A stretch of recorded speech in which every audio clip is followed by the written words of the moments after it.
इत्थे तीन तरह का जीवन है, तीन तरह की जिंदगी मनते ने। तन दे तल का जीवन, मन दे तल का जीवन, आत्मा दे तल का जीवन। उन साडा शरीर ते पशुओं का शरीर जोड़ ते तिन्हां दा है, तन मन आत्मा, पर जीवन शैली अलग अलग है। जो तन दे तल ते जीवदे ने उन्हां नूं पशु कहंदे ने। सिर्फ तन दियां लोड़ां ते तन दे तल ते जीवना, इस तो अगे भी कोई दुनिया है, ये पशुओं नूं नहीं पता। जो तन दे तल ते जीवदे ने उन्हां नूं कहंदे ने पशु। जो मन दे तल ते जीवदे ने उन्हां नूं कहंदे ने मनुष्य। पंजाबी च असीं मनुख कह दिंदे आ, शब्द मन तो बने मनुष्य जिहदे कोल मन है, मनुख जिहदे कोल मन है। और जो आत्मा दे तल ते जींदे ने उन्हां नूं कहंदे ने देवता, फरिश्ता। ये मनुखता तो अगे चले गए। ये तीन तरह की जिंदगी है जिस जमीन ते असीं जीवदे हां। पशु, मनुष्य, देवते। पशु जो तन दे तल ते जी रहे हैं, मनुष्य जो मन दे तल ते जी रहे हैं, देवता जो आत्मा दे तल ते जी रहे हैं। जीवन दे तल अलग अलग ने। सूफी फकीरां नूं पढ़न तो मैनूं इन्ना पता चलिया, जिंदगी वो भी तीन तरह की मनदे ने। हैवान, इंसान, फरिश्ते। करीबन करीबन हाफिज ने इस तरह ही मने, मौलाना रूम ने यही मने, शेख सादी ने यही मने। जो तन दे तल ते जी रहा है हैवान,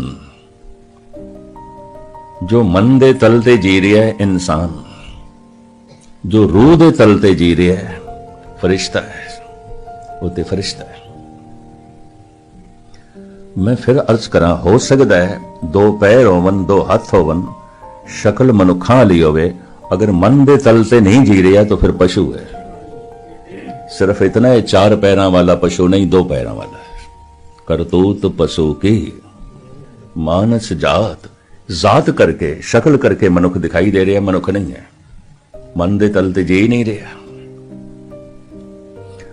मन दे तल ते जीण तो मुराद विचारां दे तल ते जी रहा है, सोचने दे तल ते जी रहा है, समझ दे तल ते जी रहा है, यादां दे तल ते जी रहा है, सूझबूझ दे तल ते जी रहा है। बड़े ध्यान नाल सुनना। जो तन दे तल ते जी रहा है हैवान, जो मन दे तल ते जी रहा है इंसान, और जो आत्मा रूह दे तल ते जी रहा है फरिश्ता। शेख सादी साहब कहंदे ने, इंसान रा इंसानियत लाजम अस्त। मनुख दे अंदर मनुखता लाजमी चाहिए है। अगर शक्ल सूरत इसकी मनुख दी है तो कम से कम इस दे अंदर मनुखता चाहिए है। शक्ल सूरत अगर इसकी इंसान दी है तो इसके अंदर इंसानियत चाहिए है। इंसान रा इंसानियत लाजम अस्त, उद गरबूना बाशद हैजम अस्त। वो कहंदा अगर सुगंधी नहीं है तो फिर चंदन नु चंदन कहने की की लोड़ है, आम लक्कड़ है। खुद गरबूना बाशद हैजम अस्त। अगर खुशबू ही नहीं है, इनू चंदन कहने की की लोड़ है, ये आम लक्कड़ है, क्योंकि ये खुशबू नहीं है, इंसानियत ही नहीं है, तो इनू इंसान कहने की लोड़ की है, हैवान है। इंसान रा इंसानियत लाजम अस्त। पहचान किवें होवेगी? ये मनुख वाकई मन दे तल ते जी रहा है, तन तो उच्चा उठे होया है, ये अंदर मनुखता है। धन गुरु नानक देव जी महाराज फरमान करते हैं, ज्यों मन अपना पर मन तैसा। वो इस तरह जीवदा है जैसे मेरा मन है दूसरे का भी हो जाए। मैनू दुख नहीं चंगे लगते, कोई मैनू दुखी करे मैनू चंगा नहीं लगता, तो मैं भी किसी ने दुखी करा उन्होंने भी नहीं चंगा लगता। ज्यों मन अपना पर मन तैसा। जे कोड़ा बोल मैनू नहीं चंगा लगता, दूजे नूं भी नहीं चंगा लगता। कीती हुई बेइंसाफी मेरे नाल जे मैनू नहीं चंगी लगती, दूजे नूं भी नहीं चंगी लगती। मनुष्य जो अपने लिए नहीं मंगदा वो दूजिਆਂ ਲਈ भी नहीं मंगदा, उस तरह का दूजे ਲਈ भी नहीं चाहता। इनू कहते हैं इसके अंदर मनुखता है, ਇਹਦੇ अंदर इंसानियत है। ज्यों मन अपना पर मन तैसा, गुरु नानक बड़ी कीमती गल करते हैं। इस मनुख के अंदर मनुखता है, पहचान जैसा मेरा मन है वैसा ही दूसरे का है। मेरी कोई बेइज्जती करे मैनू नहीं चंगा लगता, दूजे नूं भी नहीं चंगा लगता, दूजे नूं भी चोट पहुंचती है। मेरे नाल कोई बेईमानी करे मैनू नहीं चंगी लगती, दूजे नूं भी नहीं चंगी लगती। मेरे नाल कोई कौड़ा बोले मैनू नहीं चंगा लगता, दूजे नूं भी नहीं चंगा लगता। मैनू कोई जरब पहुंचाए, चोट पहुंचाए नहीं चंगा लगता, दूजे नूं भी नहीं चंगा लगता। जो अपने मन दे नाल नाल दूजे दे मन नूं भी वेखदा है और उस ढंग नाल व्यवहार करता है, जो अपने वास्ते नहीं चाहता वो दूजे वास्ते भी नहीं चाहता।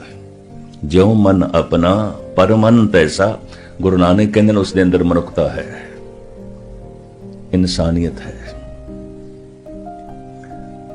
दुनिया दे जिहड़ी जनगणना होई है ना, मरदमशुमारी, ਉਹਦੇ हिसाब नाल मैं पिछले दिनी जो आंकड़े पढ़े, अंदाजन सारी दुनिया दे कोई 6 अरब के करीब मनुख हैं इस वक्त, सारी दुनिया दे, जिहदे च अद्धे तो थोड़ा जिहा भाग चाइना ते इंडिया दे च, हिंदुस्तान दे च 1 अरब के करीब मनुख हो चले ने भारत दे च, ते 1.25 के करीब चीन दे च ने। सारी दुनिया की आबादी जो 6 अरब मनुखों की है, जे गुरबाणी की रूप रेखा के मुताबिक नापांगे तोलांगे, कुछ हजार ही ऐसे होंगे जिन्होंने असी मनुख कह सकते हैं, वरना मनुख नहीं ने, नहीं ने। तो फिर की ने करतूत पशु की मानस जा, दिखाई मनुख दे रहे ने, मनुख नहीं ने। अपने लिए तो बेइज्जती नहीं चाहते, दूजे की बेइज्जती करते हैं। अपने लिए तो दुख नहीं चाहते, दूजे ने दुखी करते हैं। खुद ते गोड़ा बचन कौड़ा बोल सुनना नहीं चाहते, दूजे नूं सुणांदे ने। अपने नाल कोई बेईमानी करे ते इन्हां नूं पसंद नहीं, पर दूजे नाल बेईमानी करते हैं। अपने नाल कोई धोखा करे, वो धोखेबाज चंगा नहीं लगता, दूजे नूं धोखा देंदे ने। इस मनुख दे अंदर मनुखता नहीं है, इस मनुख दे अंदर इंसानियत नहीं है। इंसान रा इंसानियत लाजमस्त, उद गर्बू ना बाशद है जमस्त।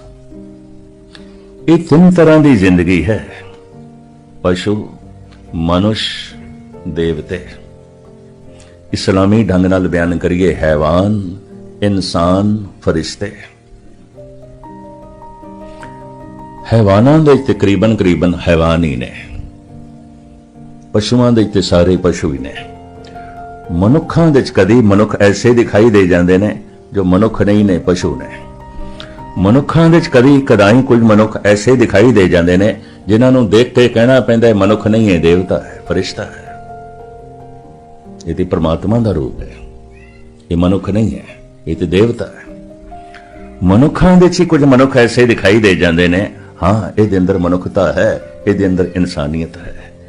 ये इंसान जैसा दिखाई दे रहा है, ये इंसान जैसा है भी। ये मनुख जैसा दिखाई दे रहा है और ये अंदर मनुखता है भी। मनुख दे अंदर ये 3 संभावनावां ने। मनुख पशुआं की तरह जी सकता है, मनुख मनुखां की तरह जी सकता है, मनुख देवतियां की तरह जी सकता है। सत्संग है मनुख नूं देवता बना, जिन मानक ते देवते किए करत ना लागी वार। गुरु दी बाणी, गुरु दी संगत मनुख नूं देवता बनाने वास्ते। संसार दे हालात ते संसार दा पसारा कई दफा मनुख नूं पशु बनांदा है। हकीकत है, सच्चाई है। हुण मैं दूसरा नुकता बयान करा। सारे दे सारे पशु सुख दे च जी रहे ने, सारे दे सारे देवते आनंद दे जी रहे ने। आनंद सुख नहीं आउंदा, आनंद सुख दुख तो उच्ची अवस्था है। जो नर दुख में दुख नहीं माने, सुख सने अर भय नहीं जाके कंचन माटी माने। ये आनंदमय अवस्था है, देवते जींदे ने, संत जींदे ने। पशु सारे दे सारे सुख दे जींदे ने। ਦੇਵਤੇ ਸੰਤ ਸਾਰੇ ਦੇ ਸਾਰੇ ਆਨੰਦ ਦੇ ਚ ਜੀਵਦੇ ਨੇ, ਦੁੱਖ ਸੁੱਖ ਤੋਂ ਉੱਚੇ ਉੱਠ ਜਾਂਦੇ ਨੇ। ਆਉਂਦੇ ਨੇ ਉਹਨਾਂ ਨੂੰ ਦੁੱਖ, ਆਉਂਦੇ ਨੇ ਉਹਨਾਂ ਨੂੰ ਸੁੱਖ, ਉਹ ਉਸ ਤੋਂ ਉੱਚੇ ਜੀਵਦੇ ਨੇ। ਮੈਂ ਫਿਰ ਦੁਹਰਾਵਾਂ, ਸਾਰੇ ਪਸ਼ੂ ਸੁਖ ਦੇ ਚ ਜੀ ਰਹੇ ਨੇ, ਸਾਰੇ ਦੇਵਤੇ ਆਨੰਦ ਦੇ ਜੀ ਰਹੇ ਨੇ, ਦੁੱਖ ਦੇ ਚ ਕੇਵਲ ਮਨੁੱਖ ਜੀ ਰਿਹਾ ਹੈ। ਦੁਖੀ ਕੇਵਲ ਮਨੁੱਖ ਹੈ। ਰੂਹੇ ਜ਼ਮੀਨ ਤੇ ਅਗਰ ਦੁਖੀ ਦੇਖਣਾ ਹੋਵੇ ਤਾਂ ਮਨੁੱਖ ਨੂੰ ਦੇਖ ਲਓ। ਇੱਕ ਦੋ ਮਨੁੱਖ ਦੁਖੀ ਨਹੀਂ, ਸਾਰੇ ਹੀ ਦੁਖੀ ਨੇ। ਬਾਲੀ ਰੋਵੇ ਨਾਏ ਭਤਾਰ, ਨਾਨਕ ਦੁਖੀਆ ਸਭ ਸੰਸਾਰ। ਸਾਰੇ ਹੀ ਦੁਖੀ ਨੇ। ਦੁੱਖਾਂ ਦੇ ਕਾਰਨ ਅਲੱਗ-ਅਲੱਗ ਹੋ ਸਕਦੇ ਨੇ, ਦੁੱਖ ਅਲੱਗ-ਅਲੱਗ ਹੋ ਸਕਦੇ ਨੇ, ਹਨ ਤੇ ਸਾਰੇ ਹੀ ਦੁਖੀ। ਗੁਰਬਾਣੀ ਕਿਸੇ ਨੂੰ ਸੁਖੀ ਨਹੀਂ ਮੰਨਦੀ। ਮਨੁੱਖ ਹੈ ਹੀ ਐਸਾ ਦੁਖੀ। ਹੁਣ ਦੂਸਰਾ ਨੁਕਤਾ ਸਮਝ ਲੈਣਾ, ਜਿਤਨਾ ਸਿਆਣਾ ਮਨੁੱਖ ਹੋਵੇਗਾ ਉਤਨਾ ਦੁਖੀ ਹੋਵੇਗਾ, ਜਿਤਨਾ ਮੂਰਖ ਹੋਵੇਗਾ ਉਤਨਾ ਦੁਖੀ ਨਹੀਂ ਹੋਵੇਗਾ। ਪਸ਼ੂ ਇਸ ਵਾਸਤੇ ਦੁਖੀ ਨਹੀਂ ਕਿਉਂਕਿ ਉਹ ਸਿਆਣੇ ਨਹੀਂ ਨੇ, ਅਬੋਧ ਨੇ, ਉਹਨਾਂ ਦਾ ਮਨ ਵਿਕਸਿਤ ਨਹੀਂ ਹੋਇਆ, ਉਹਨਾਂ ਦੀ ਸੋਚ ਸਮਝ ਇਤਨੀ ਨਹੀਂ ਹੈ, ਇਸ ਵਾਸਤੇ ਉਹ ਦੁਖੀ ਨਹੀਂ ਨੇ। ਹਕੀਕਤ ਹੈ। ਧੰਨ ਗੁਰੂ ਨਾਨਕ ਦੇਵ ਜੀ ਮਹਾਰਾਜ ਤੇ ਆਪਣੀ ਬਾਣੀ ਚ ਇੱਕ ਥਾਂ ਤੇ ਪੰਛੀਆਂ ਬਾਰੇ ਕਹਿੰਦੇ ਨੇ, परिंदे ना गिरहे जर, दरख्त आब आस कर देहंद सोही, एक तो ही एक तो ही। तिलंग मल्ला पहला। गुरु नानक दी बाणी, बहुत सारे शब्द गुरु नानक दे परशियन दे च ने। एक शब्द ते बिल्कुल शुद्ध फारसी दे च, यक अर्ज गुफ्तम पेश तो दरगोश कुन करतार, अक्का कबीर करीम तू बेऐब परवरदिगार। ਸਾਰੇ ਦਾ ਸਾਰਾ ਸ਼ਬਦ ਬੜੇ ਅਜੀਬੋ ਗਰੀਬ ਅਵਸਥਾਵਾਂ ਨਾਲ ਭਰਿਆ ਹੋਇਆ। ਸਾਹਿਬ ਕਹਿੰਦੇ ਨੇ, ਪਰਿੰਦੇ ਨਾ ਗਿਰਹੇ ਜ਼ਰ, ਪੰਛੀਆਂ ਕੋਲੋਂ ਧਨ ਨਹੀਂ ਹੈ, ਸੰਪਦਾ ਨਹੀਂ ਹੈ, ਔਰ ਇਹਨਾਂ ਕੋਲ ਕੱਲ ਵਾਸਤੇ ਦਾਣਾ ਦੁਣਕਾ ਵੀ ਨਹੀਂ ਹੈ। ਪਰਿੰਦੇ ਨਾ ਗਿਰਹੇ ਜ਼ਰ, ਇਹਨਾਂ ਕੋਲ ਜ਼ਰ ਧਨ ਸੰਪਦਾ ਨਹੀਂ ਹੈ, ਇਹਨਾਂ ਕੋਲ ਪੈਸਾ ਧੇਲਾ ਨਹੀਂ ਹੈ, ਇਹਨਾਂ ਕੋਲ ਕੱਲ ਵਾਸਤੇ ਦਾਣੇ ਦੁਣਕੇ ਵੀ ਕੋਈ ਨਹੀਂ। ਸ਼ਾਮ ਦਾ ਸਮਾਂ ਚਹਿਚਹਾਉਂਦੇ ਹੋਏ, ਨਗਮੇ ਅਲਾਪਦੇ ਹੋਏ ਆਪਣੇ ਘੋਂਸਲਿਆਂ ਦੀ ਤਰਫ ਆ ਰਹੇ ਨੇ। ਪਹੁੰਚ ਗਏ ਘੋਂਸਲਿਆਂ ਦੇ ਵਿੱਚ। ਰਾਤ ਦਾ ਪਹਿਲਾ ਪੈਰ ਸਮਾਪਤ ਹੋਇਆ, ਗੀਤ ਗਾਉਂਦਿਆਂ ਗਾਉਂਦਿਆਂ ਸੌਂ ਗਏ।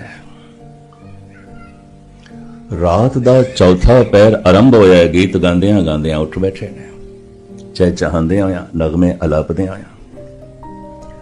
ਜ਼ਰਾ ਚਾਨਣਾ ਹੋ ਗਿਆ, ਪ੍ਰਕਾਸ਼ ਹੋ ਗਿਆ, ਤੋ ਗੀਤ ਗਾਉਂਦਿਆਂ ਹੋਇਆਂ ਰਿਜ਼ਕ ਦੀ ਤਲਾਸ਼ ਦੇ ਚ ਨਿਕਲ ਪਏ ਨੇ। ਸਾਰਾ ਦਿਨ ਰੋਜ਼ੀ ਕਮਾਉਂਦੇ ਰਹੇ, ਰਿਜ਼ਕ ਲੱਭਦੇ ਰਹੇ। ਸ਼ਾਮਾਂ ਪੈ ਗਈਆਂ, ਫਿਰ ਚਹਿਚਹਾਉਂਦੇ ਹੋਏ, ਨਗਮੇ ਗਾਉਂਦੇ ਹੋਏ ਆਪਣੇ ਘੋਂਸਲਿਆਂ ਦੀ ਤਰਫ।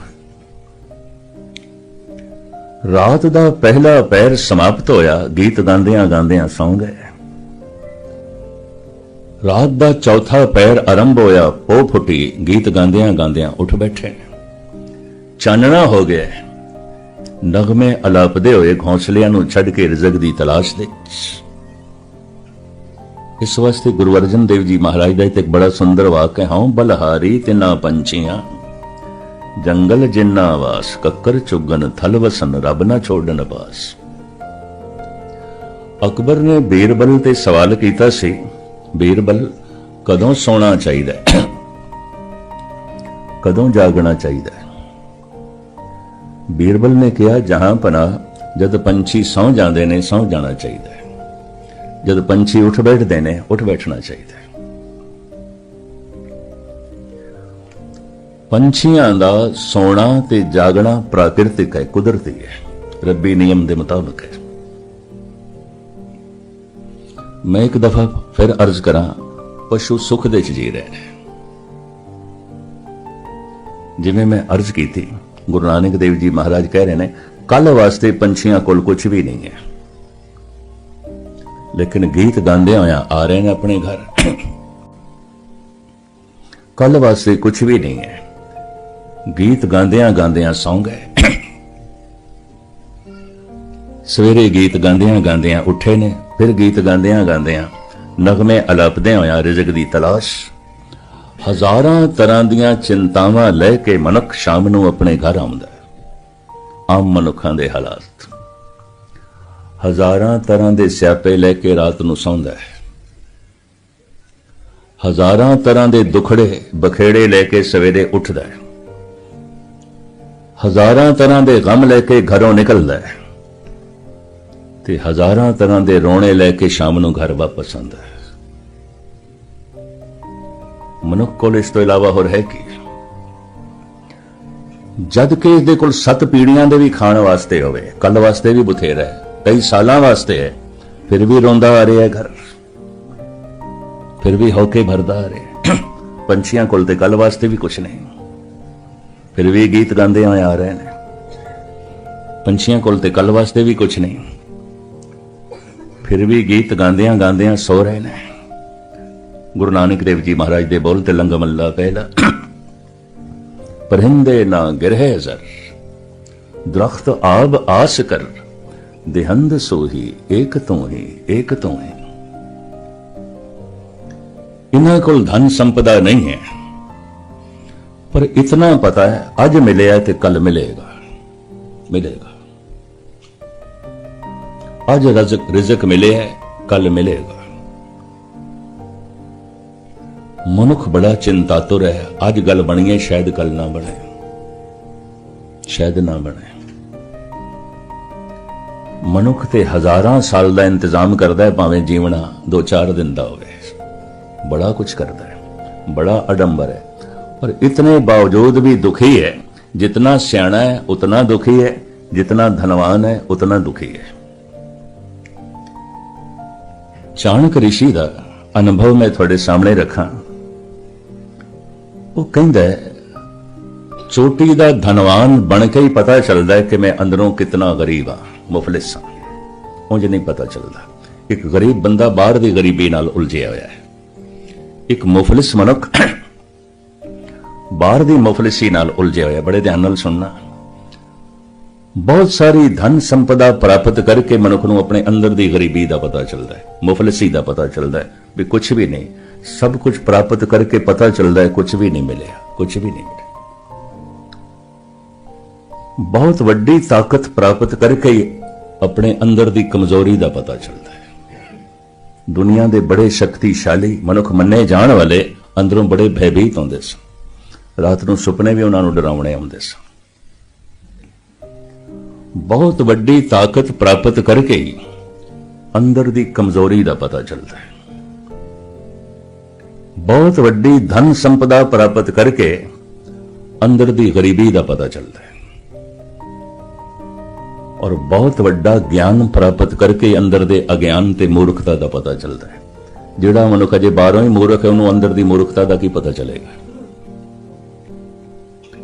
बहुत सारा ज्ञान प्राप्त करके पता चलता है मैं कुछ भी नहीं जानता, कुछ भी नहीं जानता। अपने अज्ञान का पता चलता है। की होया, सागर दे एक चम्मच पानी दी मिल भी गई तो मेरी जानकारी इस तो ज्यादा नहीं हो सकती। मनुख ऐसा समझता है। मैं एक दफा फिर दोहरावां, बहुत सारी धन संपदा प्राप्त करके ही पता चलता है अपनी अंदर की गरीबी का। जिसनों अजे अंदर की मुफलिसी का पता नहीं चल रहा, जे बाहरों भी मुफलिस होगा, गरीब होगा। उसे ची उलझिया है बेचारे नूं, वक्त ही कोई नहीं, समय ही कोई नहीं। उसे ची पूर्ति करन दे भज दौड़ है उसकी। बहुत कुछ प्राप्त करके पता चलता है कुछ भी नहीं हाँ, मैं कुछ भी नहीं हाँ। अंदर की मुफलिसी का पता चलता है। बड़े बड़े धनाड़ जे चिंतातुर हो जाते ने, परेशान हो जाते ने, सब कुछ मिल के पता चल जाता है कुछ भी नहीं मिले। गुरु नानक देव जी महाराज कहते हैं, बड़े बड़े जो दीसे लोग तिनको व्यापे चिंता रो। बड़े भारी चिंता। बहुत सारी धन संपदा प्राप्त करके ही पता चलता है अंदर की मुफलिसी का कुछ भी नहीं हमें। बहुत वड्डी शक्ति प्राप्त करके हुक्मरान बन के ही पता चलता है अंदर दी कमजोरी का, तो कुछ भी नहीं। बहुत सारा ज्ञान प्राप्त करके ही चलता है अंदर दी मूर्खता का, मूर्खता का, कुछ भी नहीं, कुछ भी नहीं। की है मेरे को ज्ञान, कुछ भी नहीं है। उस्ताद ज़ौक बहादुर शाह जफर दे दरबारी शायर सन। अमीर मीनाई, मिर्जा गालिब, उस्ताद ज़ौक, इस तरह के बड़े कीमती दिमाग रखने वाले मनुख बहादुर शाह दे साथी होंदे सन। उस्ताद ज़ौक कहता है, हम जानते थे कि इल्म से कुछ जानेंगे, जाना तो ये जाना कि न जाना कुछ भी। कहता है जान जान के मैं ये जाने कि मैं कुछ भी नहीं जानता, कुछ भी नहीं जानता। जान जान के मैनू अपनी अंदर दी मूर्खता दा ही पता चले। पढ़ लिख के सियाणा बन के मैनू अंदर दी इयाणप दा ही पता चले।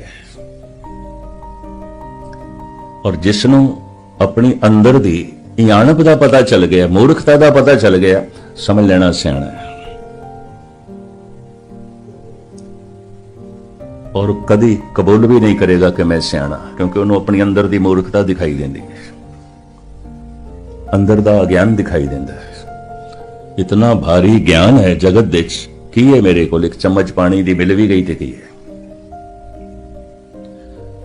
बहुत वड्डा ज्ञान प्राप्त करके ही पता चलता है अंदर दे अज्ञान दा। बहुत वड्डी धन संपदा प्राप्त करके ही पता चलता है अंदर दी मुफलसी दा, गरीबी दा। मैं फिर अर्ज करा, जिन्हों अजे अंदर दी मुफलसी गरीबी दा नहीं पता चलिया, अजे बाहरों भी गरीब होगा। ये भी मैं अर्ज कर दें, अजे बाहरों भी मुफलिस होगा। मैनू एक इस संबंधित छोटी जी गाथा चेते आई है, शायद गल स्पष्ट हो जाए। एथेन दे बाजारां विच सिकंदर आजम, फाते आजम, महान सिकंदर, ओदा जलूस कढ़िया जा रहा सी, सवारी निकल रही सी। एक संवारे होए, शिंगारे होए हाथी ते उन्होंने बिठाया गया बई उच्चा सारियां नूं दिखाई देवे। ते उस जमाने भी हजारां दी तादाद विच दुनिया उमड़ी देखण। फाते आजम है, सिकंदर महान है, लंघ रहा है इदा हाथी। लोकी शाही अदाब झुक झुक के सलामा करते हैं, खड़े होके फर्शी सलाम करते हैं। और ये सारियां दा सलाम लेके खुश हो रहे हैं भी ये दुनिया मेरे अगों झुक रही है। सारियां दे सिर झुक रहे हैं, सारे सलामा कर रहे हैं। चलदियां चलदियां इहदी एक निगाह पई एक बंदे ते बैठा सी किसी मस्जिद च, वो खड़ा भी नहीं होया। सलाम करना तो एक पासे वो खड़ा भी नहीं होया। जामा भी लीरां लीरां सी, तन दा चोला भी पाटिया होया सी। उहदे बस्तर ही दसदे पए सन, ये बाहरों मुफलिस है, गरीब है। सिकंदर दे मन दे ख्याल है ऐसा निमाणा निताणा बंदा खड़ा नहीं होया, इनू वेख के होर कई गुस्ताखी करनगे। हाथी रुकवाया ते हाथी ते बोलने बैठे ये आखिया, ऐ मंगते तेरी शामत ते नहीं आई, तू शाही अदाब नहीं जानदा, इथों दे रस्मों रिवाज नहीं जानदा। इतना उच्चा ते क्रोधित होके सिकंदर बोले। फकीर दी अखां खुलियां, उस बंदे दी अखां खुलियां, उसने देखिया। और उन्होंने ये भी पता हुंदा सी, फकीरां नूं पता हुंदा है राज हट, योग हट, बाल हट, इन्हां दा उन्हां नूं ज्ञान हुंदा है, पता हुंदा है। एकदम पैंतरा बदल के इस मस्ताने ने इंज आखिया, सिकंदर मैं तेरा मस्तक देख रहा सी, तेरे मत्थे दियां लकीरां दसदियां अजे ते तेनों कुछ नहीं मिलिया, तेनों हजारां गुणा ज्यादा मिलेगा। अजे ते तू कुछ भी मुल्क फतेह नहीं कीते, बड़े करेगा। सिकंदर सोची पे गए ते कोई नजूमी है, ज्योतिषी है, ये तो कोई भविष्य वक्ता है। मैं एवें इस नूं मंगता कह बैठा ते ताड़ना कीती। हाथी ते बैठिया होया सिकंदर कहंदा, फकीर साईं होर मेरे मस्तक दे च की रखिया है दसो। हुण पहले सिकंदर ने मंगता आखिया सी, हुण फकीर साईं कह रहा है। गरज मनुख नूं की दा की बना दिंदी है। फकीर साईं होर मेरे मस्तक दे च की लिखिया है। वो मस्ताना फकीर कहने लगा, बहुत कुछ लिखिया होया है, बहुत कुछ मैं दे सकदा, एक शर्त है, हाथी तो थल्ले उतर इत्थे मेरे कोल। सिकंदर सोची पै गया, बड़े खून खराबे करने पैंदे, लड़ाइयां लड़नियां पैंदियां, किधरे मुल्क फतेह होंदे ने ते दफीने धन संपदा मिलदी है। ਇਹਦੇ ਅਸੀਸ ਦੇ ਨਾਲ, ਇਹਦੇ ਆਸ਼ੀਰਵਾਦ ਦੇ ਨਾਲ, ਇਹਦੇ ਵਰ ਦੇ ਨਾਲ ਜੇ ਗੱਲ ਬਣਦੀ ਹੈ, ਸੌਦਾ ਸਸਤਾ ਹੀ ਹੈ, ਮਹਿੰਗਾ ਨਹੀਂ ਹੈ। ਹਾਥੀ ਤੋਂ ਥੱਲੇ ਉਤਰਿਆ, ਫਕੀਰ ਦੇ ਕੋਲ ਚਲਾ ਗਿਆ, ਆਖਿਆ ਫਕੀਰ ਸਾਈਂ ਮੇਰੇ ਮੱਥੇ 'ਚ ਹੋਰ ਕੀ ਲਿਖਿਆ ਹੈ, ਮੇਰੀਆਂ ਰੇਖਾਵਾਂ ਕੀ ਕਹਿੰਦੀਆਂ ਨੇ, ਮੈਂ ਹੋਰ ਕਿਤਨੇ ਮੁਲਕ ਫਤਿਹ ਕਰਨੇ ਨੇ, ਹੋਰ ਕਿਹੜੇ ਕਿਹੜੇ ਦਫੀਨੇ ਮੈਨੂੰ ਮਿਲਣਗੇ, ਤੁਸੀਂ ਮੈਨੂੰ ਕੀ ਦੇ ਸਕਦੇ ਹੋ। फकीर कहने लगा, सिकंदर मैं बहुत कुछ तेनों दे सकदा, बहुत कुछ ते बहुत कुछ मैं तेनों दस सकदा, लेकिन देण दी ते दसन दी मेरी एक शर्त है कि तू मेरे अगों झोली अड़ के खड़ा हो जा, मैं तेरी झोली च पावांगा। शर्म ते एक दफा आई सिकंदर नूं भी, इन्नी भीड़ दे इस मुफलिस हाल बंदे दे अगों मैं झोली अड़ के खड़ा हुआ, शर्म ते आई। फिर सोचदा सौदा सस्ता ही है, महंगा नहीं है, अंजोली अड़ के खड़ा हो गया। फातेह आजम महान सिकंदर, वक़्त दा इतना शक्तिशाली मनुख, जो झोली अड़ के खड़ा होया है, फकीर भी बिस्मात दे चला गया, समाधि चला गया, हैरान हो गया। काफी देर तक जब उसने अखा नहीं खोलियां तो सिकंदर कहता है, फकीर साईं छेती करो, मैं जाना है, जो कुछ देना है छेती देओ। फकीर अखां खोलदा ते कहंदा, जा मंगते मैं तेनू कख नहीं देना, तू मैनू मंगता आखिया सी, मैं तेनू मंगता साबित किया। मंगते कोलों मंग रहे हैं, तू अपने आप नू शहनशाह कहना है, बादशाह कहना है, मैं तेनू एहसास कराना है, इस वड्डी भीड़ दे तेरे जैसा कोई मंगता नहीं है, तेरे जैसा कोई भिखारी नहीं है, मैं तेनू ये एहसास कराना सी। मैनू तो मंगता आखिया जब मैं तेरे कोल कुछ मंगया भी नहीं, कि तू मंगते कोलों मंग रहे हैं, तो खुद सोच तू शहनशाह के महा मंगता है। कन्नल बड़ी चोट लगी सी सिकंदर नूं, और थोड़ा जिहा सियाणा सी, सूझवान सी, बर्दाश्त कर गया, चोट सहार गया,